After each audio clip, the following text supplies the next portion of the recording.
What's going on, guys? So we've done a lot of work on the Solstice here recently, and we've kind of been repurging, getting the system all cleaned out. So I wanted to do a really quick video for you all. I know this is going to seem pretty simple for most, but if you're here watching, you probably don't know how to do this, or you're curious. So our tank is really, really low here. We've got check valves throughout the system, but we've still been cleaning out the system and kind of pushing the air out the past couple days. So really quick, we're going to add fluid, but when you remove the cap, because this is a pressurized system, it's actually going to back up, and it should refill back in just a little bit. Look at that. No, so what we're going to do is just add your funnel here. Okay, we're just going to add just some fluid into the purge tank here, and what we want to do is we want to get it right here on this line. And it's kind of interesting with these tanks because they are a bit at an angle, so you're going to have more at the front than you are at the back. So we're going to go about the halfway mark here. So I'm just adding a 50-50 mix, nothing crazy. Half Dexcool, half water. And look at that, we're almost at the line there. Alright, we're going to add just a little more because we are still working the air out of the system here.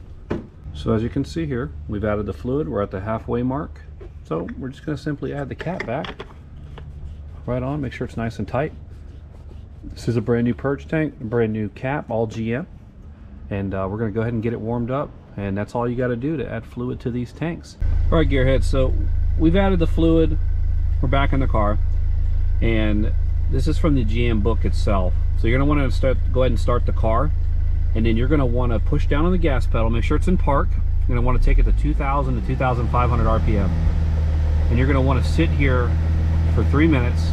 And what you're doing is you're moving that fluid around. This is actually the procedure from the book itself. So after topping off the fluid, so you're just going to hold it here for about 3 minutes. Okay, and then what we're going to do is we're going to check on the tank, and I'll show you from there. All right, gearheads, so we're back at the purge tank, coolant tank. So we followed the actual GM procedure. So we did top off the tank. We started the car, ran the car for 3 minutes at 2,500 to 3,000 or 2,000 to 2,500. And what we've done is we've got the fluid moving. Now, according to the manual, if it's below the fill line, okay, which is the center clam halves, you need to remove the cap. You can still remove the cap right now. The vehicle's not hot enough that it's going to completely explode. I promise you it won't. So it's going to piss just a little bit, okay, and then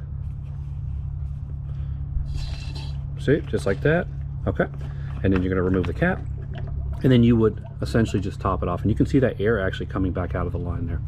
So if it was below, you ran after running the car, okay, if it was below those clam half shells, you would add fluid back to where it needed to do, and you would just continue to repeat the process. This one's a little different from the air compressor and clamping off the line and doing that procedure, but this is the one from the actual service manual. So there you have it, pretty simple, another alternative way.